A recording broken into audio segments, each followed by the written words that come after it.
புகழ் அனைத்தும் இறைவனுக்கே. எனது ஆசான் உள்ளிட்ட சான்றோர்கள் உள்ளிட்ட அத்துணை நல் உள்ளங்களுக்கும் எனது வணக்கத்தினையும் சலவாத்தினையும் உரித்தாக்குவதில் பெருமகிழ்வு அடைகின்றேன்.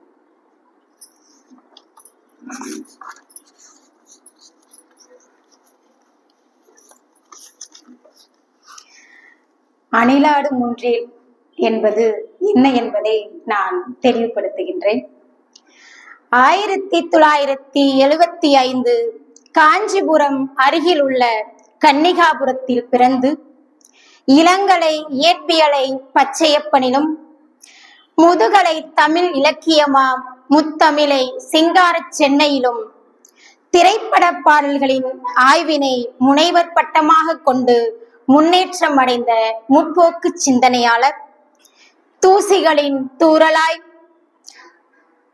பரவசத்தில் பட்டாம்பூச்சி விற்பவனாய், குதூகலத்தை குழந்தைகள் நிறைந்த வீடாய், எழிலான கிராமம் நகரம் மாநகரம் என்ற நூலாய், கண் பேசும் வார்த்தைகளாய், பாலகாண்டமாய், உயிரெழுத்தின் ஆனா ஆவணவாய் பல நூல்களை பாரில் விதைத்த வெறும் குமார் அல்ல இவர் நா. முத்துக்குமார்.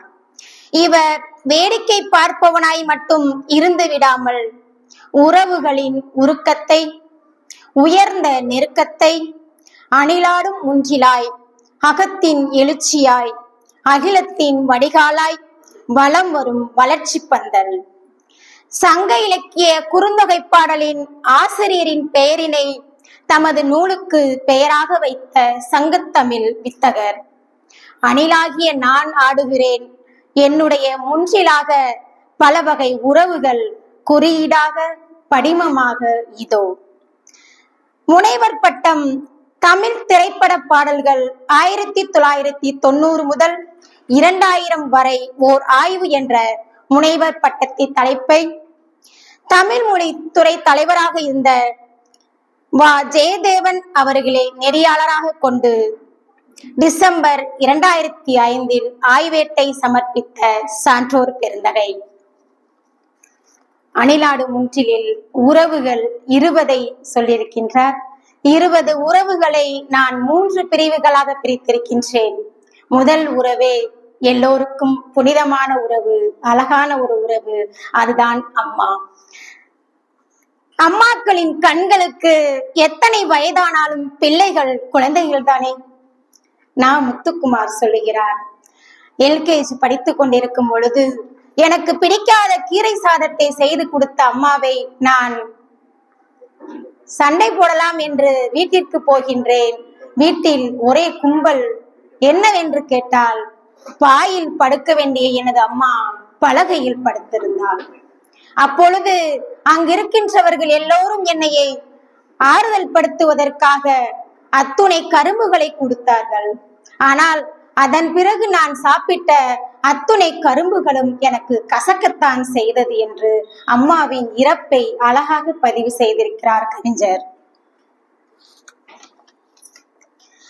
மார்க்சிம் கார்கியின் தாய் தொடங்கி மார்க் வெஸ்லின் எலந்திரா வரை பட்டினத்தார் மூட்டிய தீயில் தொடங்கி புதுமை பித்தனின் சிற்றனை வரை கலைபயிலும் இலக்கியத்திலும் நான் காணும் தரிசனங்கள் உன் அகம்தானே அன்னையே என்று கவிஞர் பதிவு செய்துள்ளார். அவர் சொல்றார், நீ எப்படி இறக்க முடியும்? உன்னுள் கருவாகி உனக்குள் உருவான சின்னஞ்சிறு செடி நான். மண்ணுள் நான் வீழ்ந்து மெல்ல உதிரும் வரை என்னுள் நீ வாழ்வாய். அழுது புலம்பி நான் அலறிய ராத்திரிகளில் நிலா இருந்தது, ஊட்டத்தான் நீ இல்லை. கடைசியாக நீ தலைவாரி செருகிய சுருட்டை முடி வைத்திருக்கிறேன் பத்திரமாக. கடைசியாக நீ உடுத்தி கலற்றிய சேலை இப்போது இருக்கிறது என் மனதின் குளிர்போக்க என்று தாயின் ஆதங்கத்தை, அன்பை அழகாக பதிவு செய்கிறார். அதனை தொடர்ந்து தந்தைக்கு நாட்குறிப்பு எழுதுகின்ற வழக்கம் இருந்தது. அவர் சொல்லுகிறார், நாட்குறிப்புடா என்ன என்பதை பதிவு செய்யும் பொழுது, யாரோ எப்போதோ படிக்க போகிறார்கள் என்று தெரிந்து எழுதப்படுவைகள் தான் நாட்குறிப்பு என்று எழுதியிருந்தார். நாட்குறிப்பில் எழுதியிருந்த வாசகம் 1975 ஜூலை 12 இன்று உலகின் 2வது அறிவாளி பிறந்திருக்கிறான் என்று அவருடைய தந்தை பதிவு செய்த தருணத்தை இவர் பதிவு செய்துள்ளார். இவருடைய தந்தை புத்தகம் விரும்பி, என் அப்பா ஒரு மூட்டை புத்தகம் கிடைப்பதாக இருந்தால் என்னையும் விற்று விடுவார் என்று பதிவு செய்துள்ளார். படிக்கும் பொழுது தந்தை கோடிட்டு காட்டுவதற்காக கவிஞர் கேட்டிருக்காங்க அப்பாட்ட, ஏன் நீங்க பேனாவுல ஏன் கோடிட்டு காமிக்கிறீங்க அப்படின்னு கேட்டதற்கு அவங்க பதில் சொல்றாங்க, எங்கோ இருக்கும் எழுத்தாளனுக்கு நான் இங்கிருந்தே கை குலுக்கின்றேன் என்று அந்த கோடிட்டு காட்டுவதையே அழகாக சொல்லியிருக்கின்றார். நான் படித்த புத்தகங்களே, கவிஞர் சொல்லுகிறார், நான் படித்த புத்தகங்களிலே அதிகமான அனுபவம் பெற்றது உங்கள் அனுபவத்தை தான் என்று சில புத்தகங்களை சொல்லுகிறார். அவர் நிறைய பாடல்கள் எழுதியிருக்கிறார். அதுல சொல்லுவாங்க, தெய்வங்கள் எல்லாம் தோற்றே போகும் தந்தையின் அன்பின் முன்னே என்று அந்த பாடல் இருக்கும்.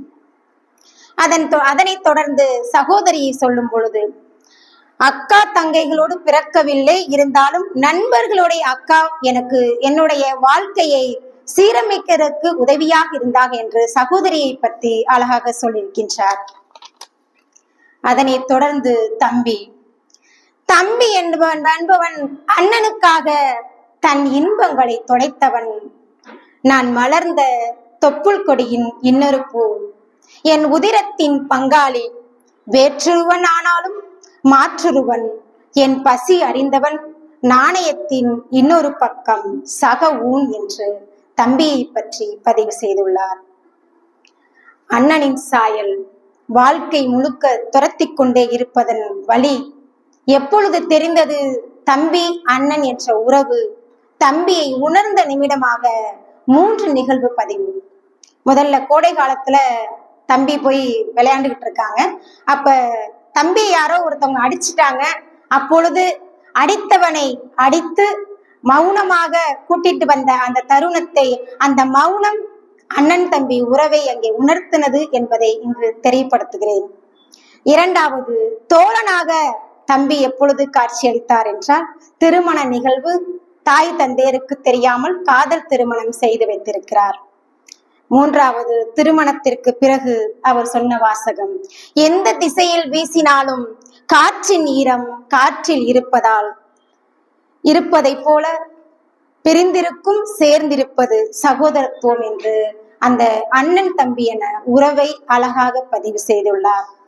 நான் வாழும் இதே நகரத்தின் இன்னொரு மூலையில் எனக்காக இன்னொரு இதயம் துடிக்கின்றது என்றால் எனது தம்பியாகத்தான் இருக்கும் என்று பதிவு செய்துள்ளார். அதனை தொடர்ந்து தங்கை, அக்காவுக்கு 5 வயது வித்தியாசம், அப்பாவை விட அண்ணனை தான் பிடிக்கும் தங்கைக்கு. கூடுதல் சுதந்திரம் குடும்பத்தில் கிடைப்பது தங்கைக்குத்தான். ஏன்னா அண்ணனுடைய சட்டைகள் எல்லாம் எடுத்து மாட்டிக்கொண்டு அதில் அழகு பார்க்கின்ற தங்கைகள் எத்தனையோ. ஒரு முறை தட்டச்சு பயிற்சிக்கு போயிருக்காங்க. அப்பொழுது விரைவாக தட்டச்சு பயிற்சியை முடித்துவிட்டு அண்ணனுடன் வரும் பொழுது தங்கையின் அந்த நிமிடத்தை, அந்த உணர்ந்த நிகழ்வை, இந்த உலகில் மென்மையானவர் இந்த அண்ணனை தவிர யாருமே இல்லை என்று தங்கையின் அந்த மனதில் ஓடிய எண்ண ஓட்டத்தை பதிவு செய்துள்ளார். காலம் முழுவதும் அண்ணனின் தங்கையாக இருக்க முடியவில்லை, காலம் அவளை இன்னொரு வீட்டிற்கு அழைத்து செல்கின்றது என்பதை தங்கையின் நினைவாக சொல்லியிருக்கின்றார். அதனை தொடர்ந்து மனைவி, 36 வயதில் முதல் காதல் கடிதம், பெண் பார்த்தல், கண் பார்த்தல், எப்பொழுதும் பேசிக்கொண்டே இருந்தோம். ஆனால் அதன் பிறகு திருமணத்திற்கு பிறகு சாப்பிட வரமாட்டீங்களா, வேலை இருக்கு என்று துரத்தி கொண்டே இருந்தேன். மீட்டிங்ல இருக்கேன் அப்படின்னு சொல்லும் போது மனைவி வருத்தப்பட்டா. ஆனா இறுதியில சொல்லியிருக்காரு, மனைவியை பற்றி பதிவு செய்யும் பொழுது, வேலை வேலை என்று அரைக்கிருக்கனுக்கு வாழ்க்கைப்பட்டது நீ விரும்பி ஏற்றுக்கொண்ட சிறை, அந்த சிறையில் சோலை தந்த ஒரு கொடையாக இருந்ததுதான் நான் என்று மனைவிக்காக சொல்லியிருக்கார். மனைவிக்காக நிறைய பாடல்கள் இருக்கு, அதுல இந்த பாடலை மனைவிக்காக சொல்லலாம். முதல் மழை என்னை நனைத்தது அப்படிங்கிற அந்த பாடலை அவருக்கு சொல்லியிருக்கார். மனைவிக்கு பிறகு மகன். மகனை பற்றி பதிவு செய்வதற்காக ஒரு ஒப்புமை. வங்காள திரைப்பட இயக்குனர் சத்யஜித் ரே சிறு வயதுல தாயுடன் சென்று மகாகவி தாகூரை சந்திக்கிறாங்க. எங்க போய் சந்திக்கிறாங்க அப்படின்னா சாந்தி நிகேதன்ல சந்திக்கிறாங்க. அப்பொழுது ஒரு கவிதை அவங்க கொடுக்கிறாங்க. என்ன கவிதை அப்படின்னா, நான் உலகத்தின் பல நாடுகளுக்கு சென்று வந்திருக்கிறேன். இந்த உலகில் உள்ள மாபெரும் நதிகள், பறவைகள், அருவிகள் எல்லாவற்றிலும் என் பாதம் பட்டிருக்கின்றது. ஆனால் என் மகனே, என் வீட்டு தோட்டத்தில் உள்ள புள்ளி நுனியில் உறங்கும் பனித்துளியை மட்டும் பார்க்க தவறிவிட்டேன் என்ற கவிதையை தாகூர் கொடுத்ததை நினைத்து இங்கு பதிவு செய்கிறார். முதல் கடிதம் மகனுக்காக. எடுத்துப்பார், உனக்கு புரியும். உன் பொக்கை வாய் புன்னகையில் நீ என்னை அள்ளி அள்ளி எடுத்து மீண்டும் ஒட்ட வைத்துக் கொண்டிருந்தாய். தீயை பிடித்து தெரிந்து கொள்வதை விட தீண்டி காயம் பெறு. அந்த அனுபவம் கற்றுக்கொண்டே இருக்கலாம் என்று மகனுக்கு அறிவுரை சொல்வது போல அவர் பதிவு செய்துள்ளார். எங்கும் எதிலும் அன்பாக அவர் சொல்லுகிறார். உன் தாத்தா ஆகாய விமானத்தை பார்த்தார், அண்ணாந்து பார்த்தார். 57 வயதில் பறந்தார். உன் தகப்பனுக்கு 27 வயதில் வாய்ப்பு கிடைத்தது. அந்த நேரத்தில் 6 மாத குழந்தையாக நீ பயணம் செய்தார். அதனால் மகனே, நீ கண்டிப்பாக உன்னுடைய எண்ணம் உயர்ந்ததாக இருந்தால் நீ ராக்கெட்டிலும் மிதப்பாய் என்று மகனுக்கு அறிவுரை சொல்வது போல இவருடைய பதிவு அமைந்துள்ளது. அடிப்படையானது உழைப்பு. உழைக்க மட்டும் தயங்கி விடாதே, உழைக்கும் வரை உயர்ந்து கொண்டே இரு என்று எப்பொழுதும் சொல்லுகிறார். தனது அப்பாவுடன் இருந்த அந்த வீட்டை நினைவுக்கு வரும் பொழுது ஓட்டு கூரை வீடு, தேள் கொட்டி கொண்டே இருக்கும். தேள் கொட்டாமல் இரவு முழுவதும் எனது தந்தை என்னை பாதுகாப்பாக பார்த்து அதை மகனிடம் சொல்லுவதற்காக சொல்லுகிறார். இரவு முழுவதும் பாதுகாத்துக் கொண்டிருந்தார். இப்பொழுது மாநகரில் கொடிய தேள் எத்தனை காலம் உன்னை வீச முடியும்? உனக்கான காற்றை நீயே உருவாக்கி பழகு என்று மகனுக்கு சொல்லியிருக்கிறார். உறவுகளிடம் நெருங்கியும் இரு, விலகியும் இரு. எல்லா உறவுகளை விட மேன்மையானது நட்பு. நல்ல நண்பர்களை சேர்த்துக்கொள், உன் வாழ்க்கை நேராகும் என்று மகனுக்கு சொன்னது. இறுதியில மகனுக்கு சொல்லுவது போல, இவை என் தகப்பன் சொல்லாமல் எனக்கு சொல்லியவை, ஆனால் நான் உனக்கு சொல்ல நினைத்து சொல்பவை என்று மகனுக்காக சொல்கிறார். அதனை தொடர்ந்து அடுத்த உறவாக ஆயாவை பற்றி சொல்லுகிறார்.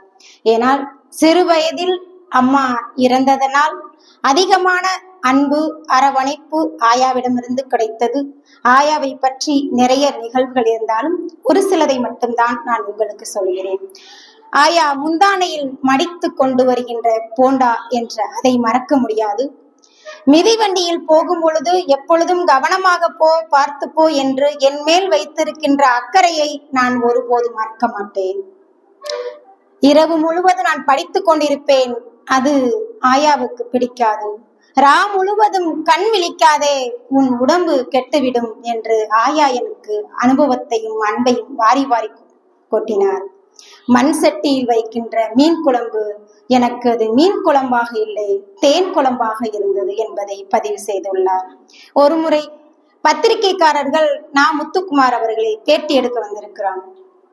அப்பொழுது பேட்டி எடுத்து முடித்துவிட்டு போனதுக்கு பிறகு ஆயா இவங்களை பார்த்து சொல்றாங்க, இவங்க கிட்ட எல்லாம் நீ அதிகமா பழகாத, ஏன் ஆயா நீங்க அப்படி சொல்றீங்க அப்படின்னு கவிஞர் கேட்கும் பொழுது, இவங்க உன்னை பத்தி யாரு என்னன்னு விசாரிக்கிறாங்க அப்படின்னு சொன்னதை அவர் அழகா நெகிழ்ச்சியா பதிவு செய்திருக்கிறார். பத்திரிகையாளரோட வேலையே அதுதான், என்னை பற்றி விசாரிப்பதற்காக தான் அவங்க வந்திருக்காங்க அப்படிங்கிறத அவங்களுக்கு சொல்லுகின்ற தருணம் அமையல. இருந்தாலும் அதை நெகிழ்ச்சியாக அதை பதிவு செய்திருந்தது, நல்லா இருந்தது.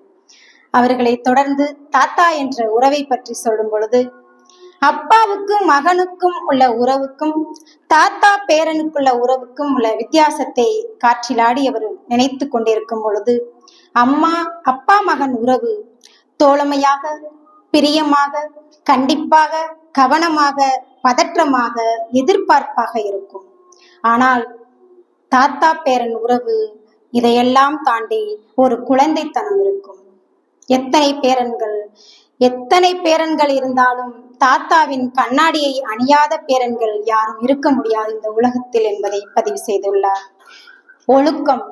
தாத்தாவிடம் அதிகாலையில் எழுந்து பக்தியோடு இருந்தாலும் அந்த ஒழுக்கத்தை கற்றுக்கொண்டது எனது தாத்தாவிடம். நேர மேலாண்மை என்பது ஒரு அரை மணி நேரம் காலதாமதமாக சாப்பாடு இல்லை என்றால் தாத்தா உடனே உணவகத்துக்கு சென்று சாப்பிடுவார் என்பதற்காகவே ஆயா உடனுக்குடன் சாப்பாடு ரெடி பண்ணுவார். ஒரு முறை தாத்தா என்னை பார்ப்பதற்காக பள்ளிக்கு வருகின்ற அந்த தருணத்தை சொல்றாங்க. நான் அந்த வீட்டுல இருக்கின்ற அந்த விழாக்கள்ல நான் கலந்து கொள்ள முடியாத ஒரு நிலை வந்ததுனால நான் பள்ளிக்கு போயிட்டேன். அப்ப பள்ளிக்கு என் தாத்தா என்னை பார்க்க வரும் பொழுது ரொம்ப பிடித்த ரவா தோசையும் 100 ரூபாய் பணத்தையும் கொண்டு வந்து கொடுத்து அந்த பார்த்த நினைவு எப்பொழுதும் என்னை விட்டு அகலவே இல்லை என்பதை அழகாக அங்கு பொறித்து வைத்திருக்கின்றார் எழுத்துக்கள் மூலம்.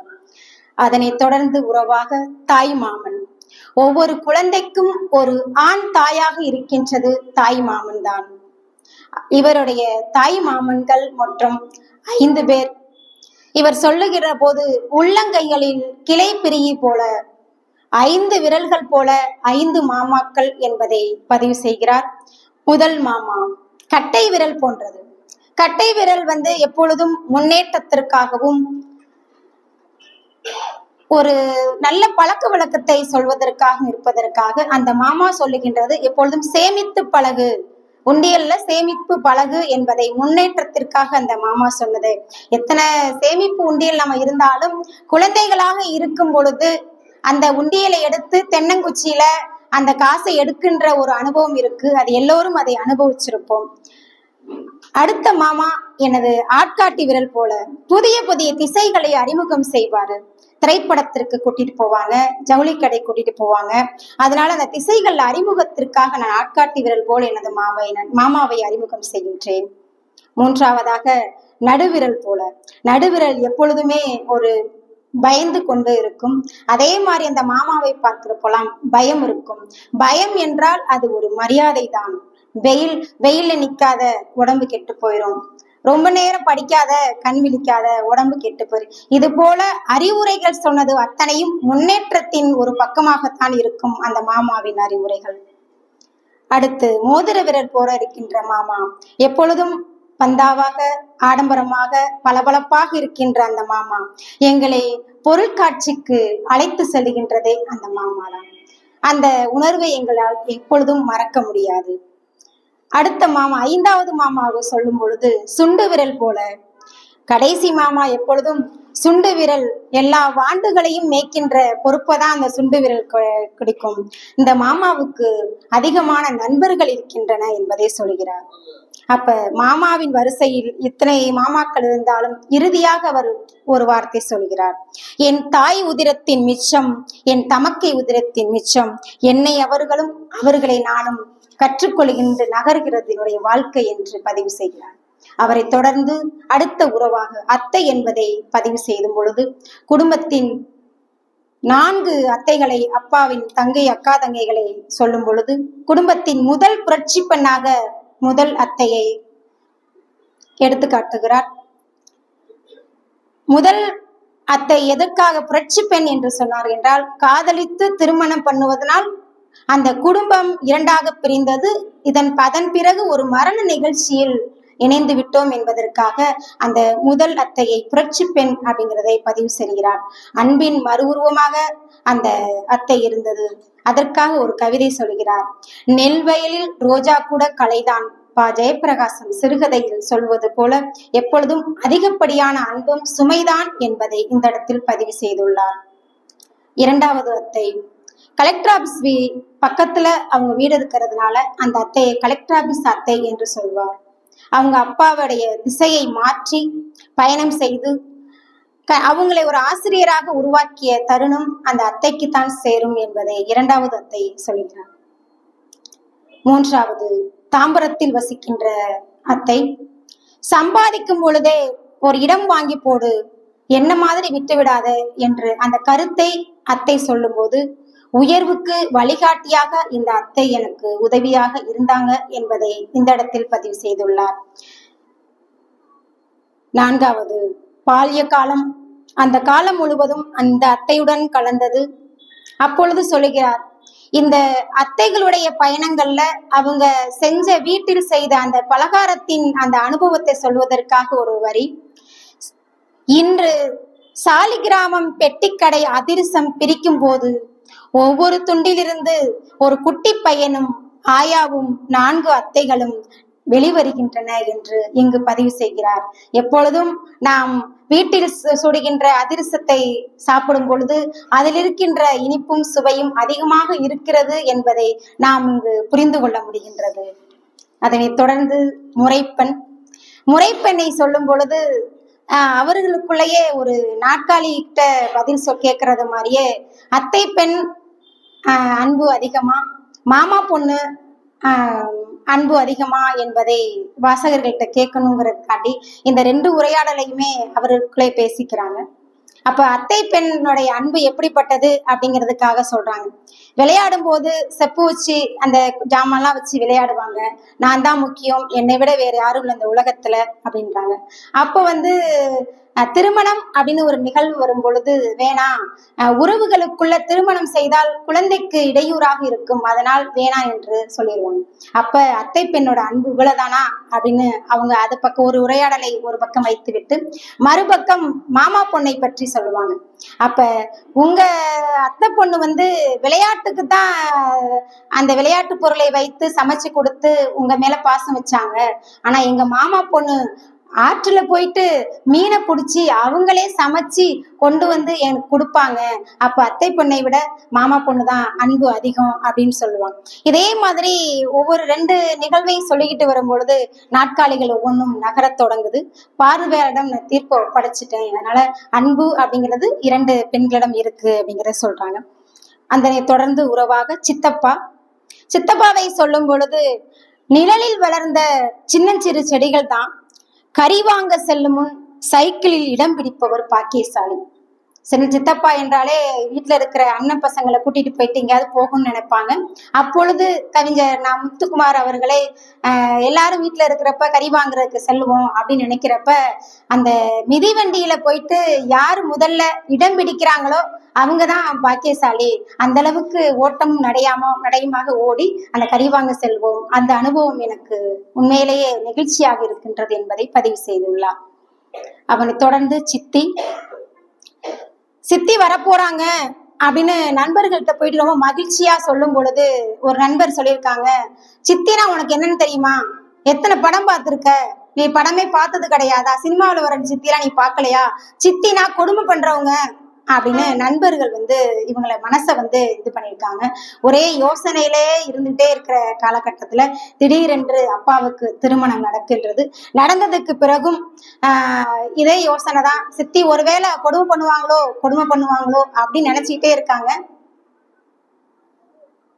அதனால சித்தி அவங்களுடைய கோபத்தை எப்படி இது பண்ணணும் அப்படிங்கிறதுக்காக அவங்க அப்பா ஒரு தடவை சித்தி சேமியா செஞ்சு ரவா உப்புமா செஞ்சு கொடுக்குறாங்க. அப்ப அது கவிஞருக்கு ரவா உப்புமா பிடிக்கல. அப்போ உடனே எனக்கு ரவா உப்புமா வேணாம் அப்படின்னு சொல்லும் பொழுது எதுவுமே சொல்லாம அப்பா போயிட்டு சேமியா வாங்கிட்டு கொடுத்தோடனே சித்தி உடனே செஞ்சு கொடுத்துட்டாங்க. அதையும் பார்த்தாங்க. ஒரு தடவை சமைச்ச சாப்பாடு பிடிக்கல அப்படின்ட்டு கோபமாக இவங்க தட்டை தூக்கி வீசினதுல சித்தியோட மூக்குத்தியில பட்டு ரத்தம் வழிந்தது. அப்பொழுது அப்பா கையை ஓங்கியிருக்காங்க. ஒரு பக்கம் பின் வாங்கிட்டு அடிக்க கூடாது அப்படிங்கிறது. அந்த ஒரு குற்ற உணர்வு கடைசி வரையுமே என்னை உறுத்தி கொண்டே இருந்தது. நான் தான் அவர்களை ரொம்ப கோவப்படுத்திருக்கேன் அப்படின்னாங்க. அதனை தொடர்ந்து 10ஆம் வகுப்பு படிக்கிறப்ப தூசிகள் அப்படிங்கிறது அவருடைய கவிதை. அந்த கவிதையை வெளியிடுவதற்கு எனக்கு பணம் பற்றாக்குறையினால அப்பா நிறைய பணம் தயார் பண்ணாங்க. இருந்தாலும் அதற்கும் மீறி சித்தி தனது நகைகளை எல்லாம் கலற்றி கொடுத்து அந்த கவிதையை அரங்கேற்றம் செய்வதற்கு உதவியாக இருந்தாங்க. அப்ப எல்லா வகையிலையும் எனக்கு உதவியாக இருந்த சித்திக்கு நான் செய்தது அந்த கோபம்தான் அப்படிங்கிறது கடைசி வரையும் என்னை குற்ற உணர்வு துரத்தி கொண்டே இருந்தது என்பதை சித்தியின் பக்கத்தில் அவர் அழகாக பதிவு செய்துள்ளார். அதனை தொடர்ந்து உறவாக அண்ணன். அண்ணன் என்றாலே எல்லோருக்கும் உறவுல அப்பாவுக்கு அடுத்த ஒரு ஆள் அண்ணன் அப்படிங்கிறதுதான். அண்ணனை பற்றி சொல்லும் பொழுது தங்கச்சி திருமணம் நிகழ்வு முடிந்ததுக்கு பிறகு தங்கச்சி வராங்க. தங்கச்சி மாப்பிள்ளையோட கோச்சிட்டு வராங்க. அப்போ தங்கச்சி ஒரு இடத்துல நிற்கும் போது சொல்றாங்க, போற இடத்துல நீ ஒழுங்காயிரு, சண்டை சச்சரவு வரத்தான் செய்யும், வாழ்க்கைனா அப்படி இப்படிதான் இருக்கு, நீ நேரம் நடந்துக்கணும் அப்படின்னு அண்ணன் அப்படிங்கிற இடத்துல இருந்து அவங்க அறிவுரை சொல்றாங்க. இருந்தாலும் மனசு கேட்காம பக்கத்துல இருக்கிற தங்கச்சியோட வீட்டுக்கார்ட்ட, என் மாப்பிள்ள நீ கொஞ்சம் பாத்துக்க, அவ கொஞ்சம் சின்ன பொண்ணு, அப்படி இப்படிதான் இருப்பா, நீ பாத்துக்கணும், ஆனா என்னது நீ அடிக்காம அவளை பாத்துக்கோ அப்படின்னு சொல்லும் பொழுது மழை பெய்தது. மழைக்கு மட்டும்தான் தெரியும் இது தண்ணீர் அல்ல, இவருடைய கண்ணீர் என்று என்பதை பதிவு செய்த அண்ணனுடைய அன்பை அந்த கண்ணீர் மூலமாக சொல்றாங்க. அதனை தொடர்ந்து அண்ணி. அண்ணி அப்படிங்கிறப்ப அண்ணனோட சட்டையை நாமே தேடிக்கொள்ளும் தன்னம்பிக்கையை பெறுகின்ற அந்த ஒரு தருணம் தான் அண்ணி. அண்ணி நம்ம தேர்வு எழுதுறதுக்கு போறோம். அப்பொழுது அவங்க கோவிலுக்கு போயிட்டு அவர்களுக்காக வேண்டிட்டு விபூதி எடுத்து வைத்து, நீ கண்டிப்பாக தேர்வுல வெற்றி அடைந்துடுவ அப்படின்னு சொல்லுகின்ற அதை நம்மால் மறக்க முடியாது. இறைவன் நமக்காக படைத்த இன்னொரு தாயல்லவா அண்ணி. நமக்கு பிள்ளை எப்பொழுதும் அன்னியோட அருமை தெரியும் அப்படிங்கிறத சொல்றாங்க. நமக்கு பிள்ளைகள் பிறந்து நம் பிள்ளைகள் நம் அண்ணியை பெரியம்மா என்று அழைக்கவில் கூட்டு குடும்பம் சிதைந்து காலம் நம்மை வேறு ஒரு கரையில் நிறுத்தும் பொழுதுதான் அந்த அண்ணியின் அருமை தெரியும். அதுவரை அந்த அண்ணி என்பது யார் என்பது நமக்கு தெரியாது என்பது அனுபவத்தை அழகாக வெளியிட்டுள்ளார். அவர்களை தொடர்ந்து மைத்துனன். மைத்துனன் அப்படிங்கிறப்ப அந்த தூத்துக்குடியில இருக்கிற அந்த முத்து குளிக்கின்ற வழக்கத்தை இங்க பதிவு செய்திருக்கிறாங்க. தூத்துக்குடியில் முத்து குளிக்கின்ற வழக்கம் அது செய்யும் பொழுது அந்த கயிறை அக்கா புருஷனோட அந்த இடுப்பு கயிறை கச்சிதமா பிடிச்சுக்கணும் அப்படிங்கிற வழக்கம் இருந்தது அப்படிங்கிறத சொல்றாங்க. அப்போ தாத்தா சொல்றாரு, நீ இதெல்லாம் எனக்கு தெரியும், ஹென்றி சாரியருடைய பட்டாம்பூச்சி அப்படிங்கிற நாவலை நான் படிச்சிருக்கேன், அந்த புக்ல எல்லாமே இருக்கு, இதை பத்தி அந்த தூத்துக்குடியோட வழக்கம்லாம் இருக்கு அப்படின்னு. அப்ப தாத்தா சொல்றாங்க, நீ படிச்சு தெரிஞ்சிருக்க, ஆனா நான் அனுபவத்துல தெரிஞ்சிருக்கேன். இந்த உலகத்துல காத்து வானம் மனுஷ மனம் எல்லாமே ஒன்றுதான், படிச்சு தெரியறதை விட அனுபவமே வாழ்க்கை தான் அப்படின்னு தாத்தா சொல்றாங்க. அப்ப சொல்றாங்க, கயிறாக இருந்தாலும் பாம்பாக இருந்தாலும் பிடிச்சுதான் இருக்கணும், ஏன்னா நாம் வளர்ந்த தொப்புள் கொடியோட மிச்சம்தான் நம்மளுடைய அக்கா தங்கை என்பதை மைத்துனன் அடிப்படையில மெய்மறந்து சொல்லியிருக்காங்க. அடுத்து மாமன்கள்.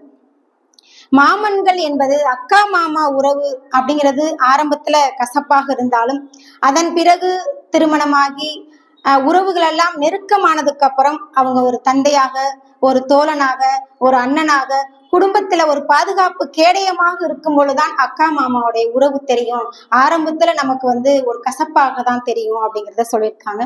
அதுல அத்தை மாமாவை சொல்லும் பொழுது சொல்றாங்க, ஒரு முறை கோடை காலம் விடுமுறைக்கு அவங்க அத்தை வீட்டுக்கு போறாங்க.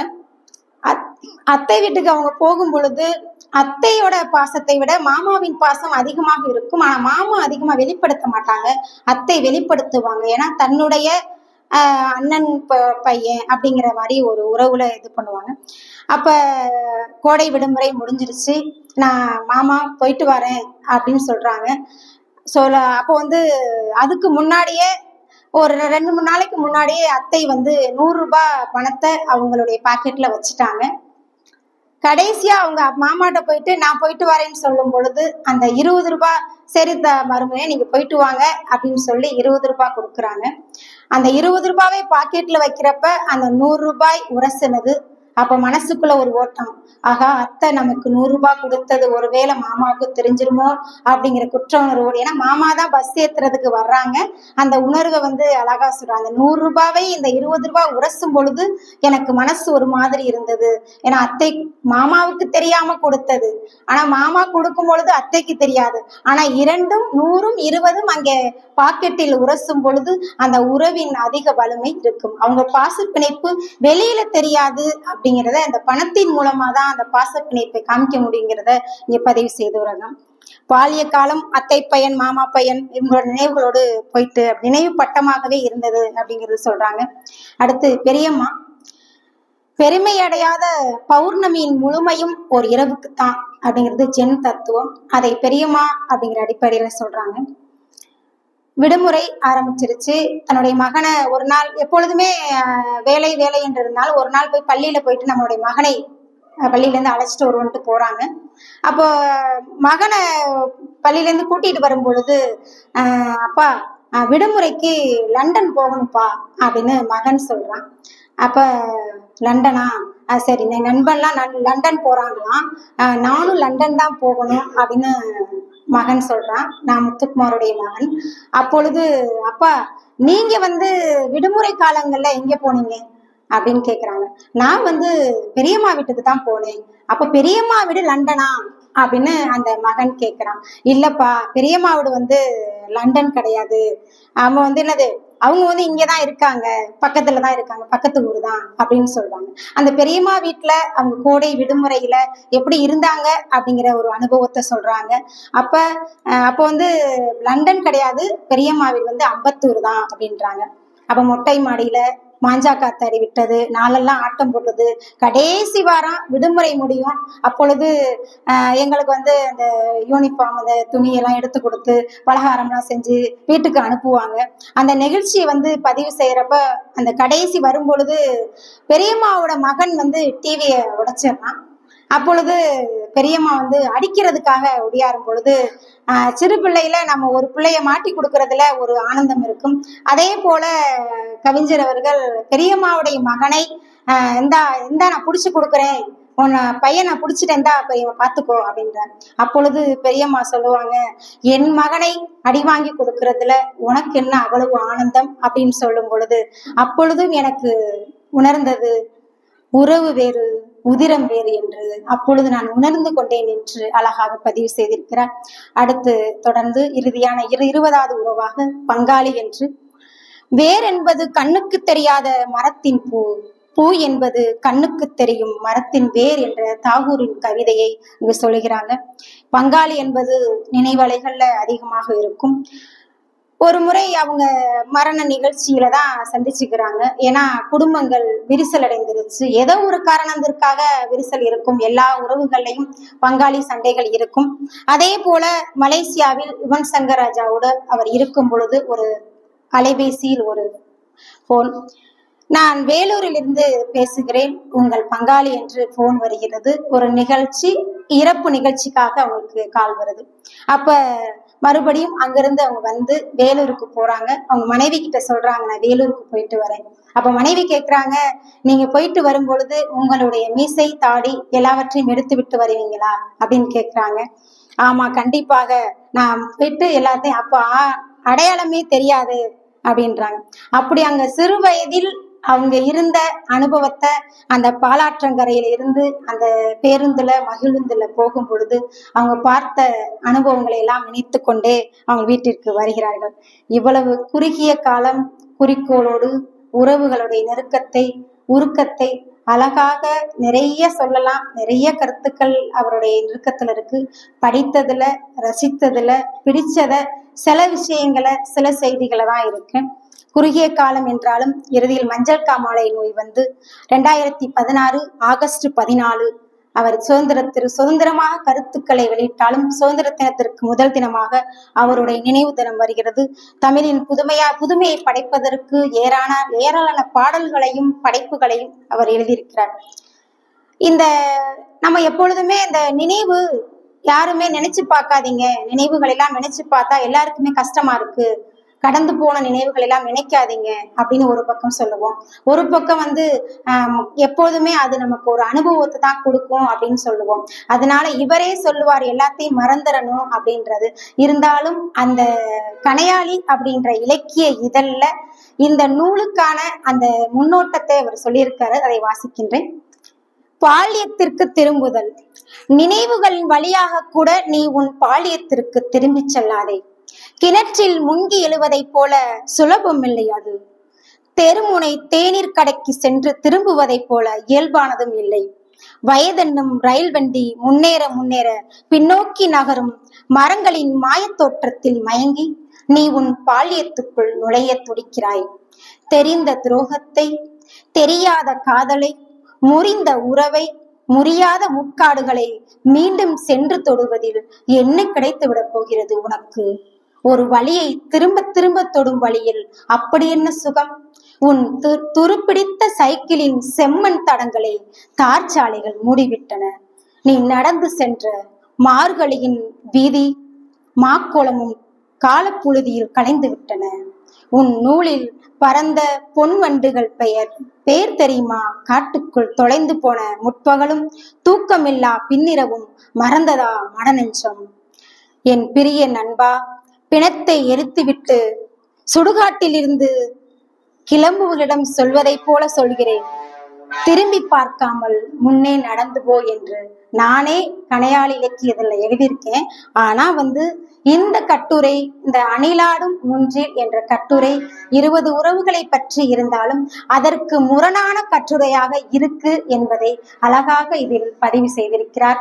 அவருடைய நூல்கள் அத்தனை இருந்தாலும் இது ஒரு நூல் உறவுகளை உணர வைப்பதற்காகவும் இன்றைய காலகட்டங்கள்ல இருக்கின்ற வளருகின்ற அந்த இளம் பருவத்தினிடம் அந்த உணர்வுகளை எடுத்துரைக்கின்றது. நாம் இங்கிருக்கின்ற சான்றோர்கள் ஆன்றோர்கள்ட்ட கண்டிப்பா கடமை இருக்கும். எல்லோரும் அந்த அலைபேசியிலையும் தொலைபேசியிலையும் அதிகமாக இருக்கிறதுனால இன்னைக்கு ஒரு நிகழ்வு, இன்னைக்கு ஜமால் முகமது கல்லூரியில முதல்வர் வந்தாங்க, சிஎம் வந்தாங்க. ஆனா வரும்பொழுது யாருமே தொலைபேசி எடுத்துட்டு வரக்கூடாது அப்படின்ற ஒரு சொன்னோன்னே யாருமே எடுத்துட்டு வரல. 8 மணில இருந்து அவங்க 1 மணி வரை இருந்தாங்க. அந்த 4 மணி நேரம் இருக்க முடியல அவர்களால. அப்பொழுது ஒரு பொண்ணுகிட்ட கேட்டேன், நீங்க போன்ல எப்போதுமே இருப்பீங்களே, இன்னைக்கு போன் இல்லாம இருக்கீங்களே என்ன மேம்? ரொம்ப போர் அடிக்குது அப்படின்னாங்க. இன்னொரு பொண்ணு சொன்னாங்க, இன்னைக்குதான் மேம் நாங்க கதையே பேசுறோம், ரொம்ப நாளுக்கு அப்புறம். எப்பொழுதும் கூட போடுவோம், போட்டோ எடுப்போம், இதைத்தான் பண்ணுவோம். ஆனா இன்னைக்கு எங்களுக்கு கதை பேசுவதற்கு நேரம் கிடைத்தது. ஏன்னா சிஎம் வந்தது 11 மணி, நாங்க பிள்ளைங்களை 8:30 உட்கார வச்சுட்டோம். அந்த நேரங்கள்ல கொஞ்ச நேரம் பேசுவதற்கு யார் உறவு, உனக்கு என்ன பிடிக்கும், உனக்கு என்ன பிடிக்காது, இது எல்லாம் பேசுவதற்கான காலகட்டங்களை அவர்கள் தொலைத்து விட்டு திரிந்து கொண்டிருக்கிறார்கள். புத்தகத்தை எடுத்து வாசிக்கணும், உறவுகளை முதல்ல எடுத்து வாசிக்கணும் என்பதை மாணவர்களுக்கும் இன்றைய இளைய தலைமுறைகளுக்கும் எடுத்து சொல்ல வேண்டும். இதுவரை அமைதியாக கேட்ட ஆன்றோர் பெருமக்களுக்கும் அமைச்சர்களுக்கும் சான்றோர்களுக்கும் நன்றி பாராட்டி விடைபெறுகிறேன். நன்றி.